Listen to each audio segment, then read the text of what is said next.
Bonsoir et bienvenue sur les antennes de l'Office de radiodiffusion télévision du Mali. Nous recevons ce soir M. Dramane Dembélé, candidat de l'ADEMA PSJ à l'élection présidentielle de 2013.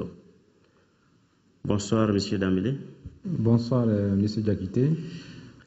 M. Dembélé, pourquoi êtes-vous candidat à l'élection présidentielle de 2013 et quelles sont vos motivations? Mon point de départ, c'est le diagnostic précis de la situation de notre pays.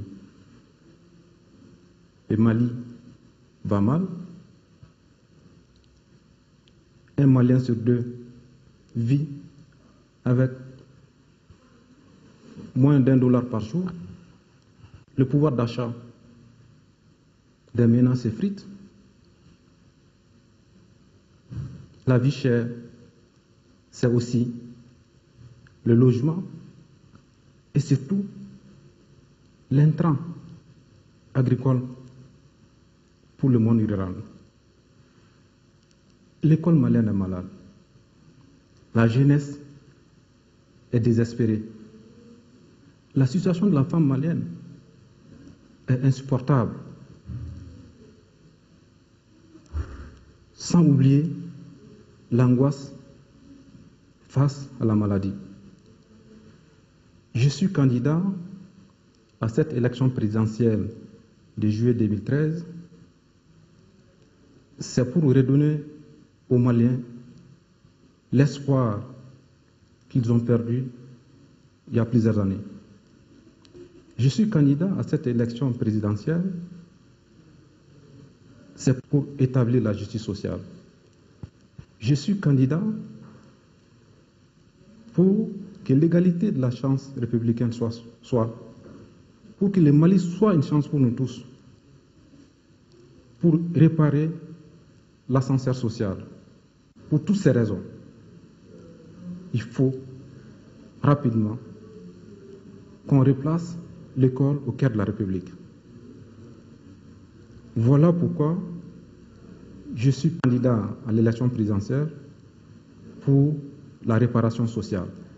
Alors, quels sont vos axes prioritaires pour sortir notre pays de cette grave situation sociopolitique et économique?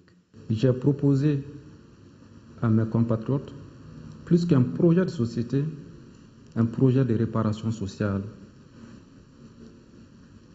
Je ne conçois le Mali qu'uni et solidaire.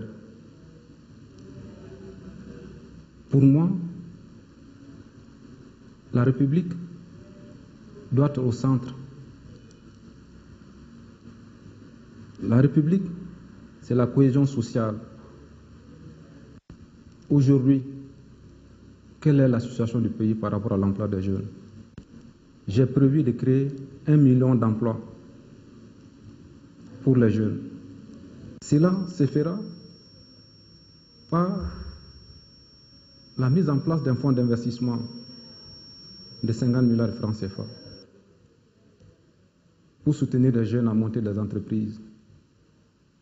Cela se passera par le service civil volontaire qui va encadrer 30 000 jeunes. Les jeunes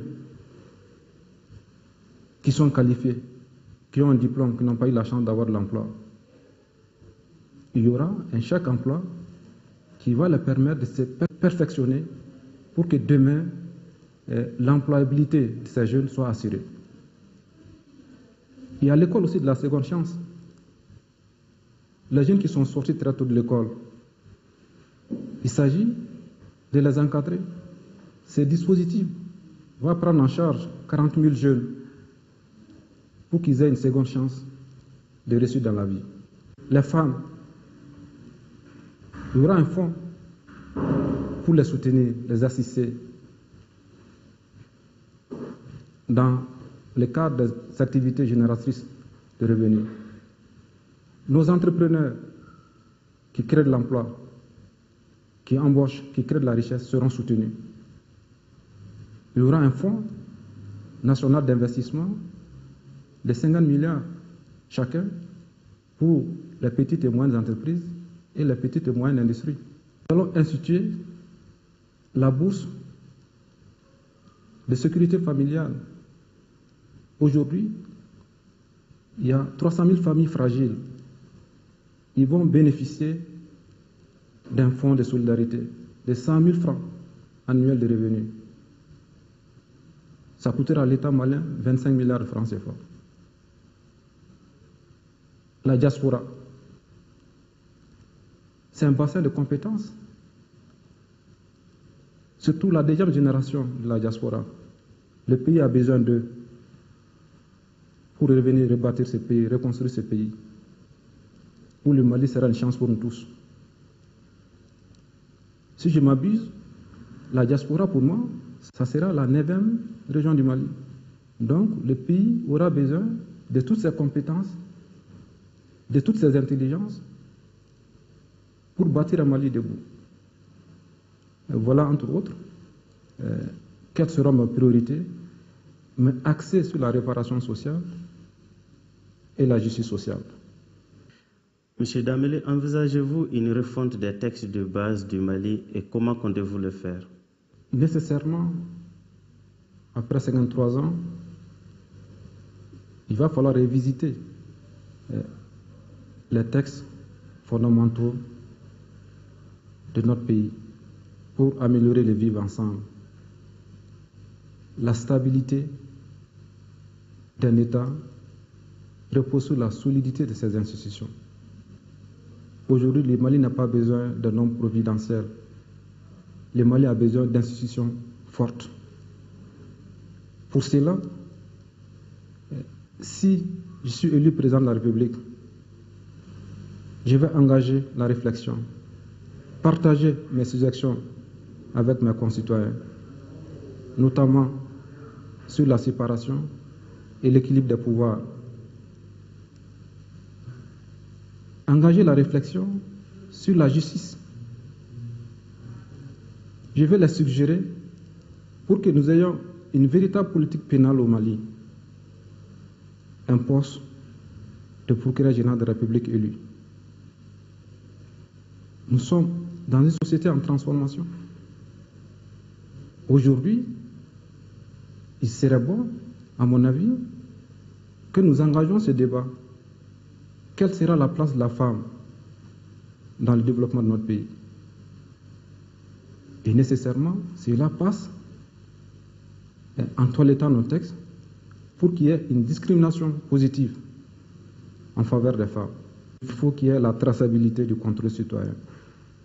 Que chaque citoyen se sente au rang d'acteur responsable dans ce pays. Monsieur Dambélé, votre mot de la fin. C'est une invite que les Maliens se réconcilient avec eux-mêmes. La réconciliation véritable. La réconciliation que les communautés qui vivent au Mali, que la population du Nord, entre elles, se réconcilient avec le Sud, que la population du Sud se réconcilie avec elle-même. La réconciliation, c'est l'armée, que l'armée joue son rôle républicain, qui assure notre intégrité territoriale. Pour cela, nous allons armer la République pour désarmer les envies de partition dans ces pays-là. Parce qu'on ne voit pas autrement ces pays-là qu'un et indivisible. Moi, si je suis élu président de la République, je vais installer cette conversation avec mes concitoyens. Ce dialogue de proximité, que les Maliens se parlent, se donnent la main, qu'ils se pardonnent. C'est pourquoi j'ai dit, le principe de la réconciliation nationale, c'est un principe qui est au-dessus des religions et des rébellions. Moi, je veux un Mali nouveau, fraternel, un Mali solidaire. Et cette solidarité, on doit le construire ensemble. C'est ce que nous voulons du Mali de demain. C'est ensemble qu'on peut bâtir un Mali debout, fort et crédible. Donc, j'invite les Maliens au pardon. Ne badou, ayemoufo, anyame, ambake.